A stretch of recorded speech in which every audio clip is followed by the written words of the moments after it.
শালা আমার মেয়ের ফোন দিয়ে ডিস্টার্ব করা, শালার পুতের আজকে খুঁজি পাইছে জমিনের পুত। এই তোর তো আমি খুঁজছি, তুই নাই আমার মেয়ের কাছে ফোন দিস রাত হলি তো সমস্যা কি? তোর বলো ঠ্যাঙ্গের নলা একদম বাড়ি ভেঙে ফেলতে বলো দ্বিতীয় যদি ফোন দিস আমার মেয়ের কাছে। আচ্ছা ঠিক আছে, আমি আর ফোন দেবো না, ফোন দিলে সমস্যা তো, আমি আর ঠিক আছে ঠিক আছে মনে থাকে জন্য, যদি আর কোনোদিন আমার মেয়ের ফোন দিস তোর একদম ঠ্যাঙ্গের নলাটা ছাড়াই ফেল দেবো একদম। ঠিক আছে। আল্লাহর পুত। কোথায় গেলে তুমি? আর রাকিবুল সেলি ভাই আমার মেয়ের রাত বিরাত ফোন দিয়ে ডিস্টার্ব করে ভাই, ওর একদম ঠ্যাঙ্গের নলা ভেঙে ফেল দেবো। সরকারি চাকরি করে, বিশেষ ক্যাডার, কি বলো তুমি? কি বলছেন আপনি? শিওর বলছেন? শিওর। কবে চাকরি পেয়েছে? ওই তো 1 মাস হলো, বিশেষ ক্যাডার। বড় লাঠি সেই জামাই কই? ওই যে রাখি বল।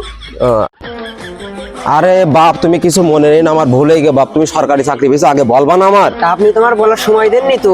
আরে আমি তো এরাম জামাই খুঁজছি, তুমি ফোন দেবা জানে, তোমায় ফোন দেবা কেন? তুমি আমার বাড়ি গিয়ে কথা বলবা আমার মেয়ের সাথে, আমি আমার বাড়ি নিয়ে চলে যাবো। তোমার মতো জামাই তো আমার দরকার, তোমার মতন জামাই খুঁজছি আমি 3 মাস ধরে।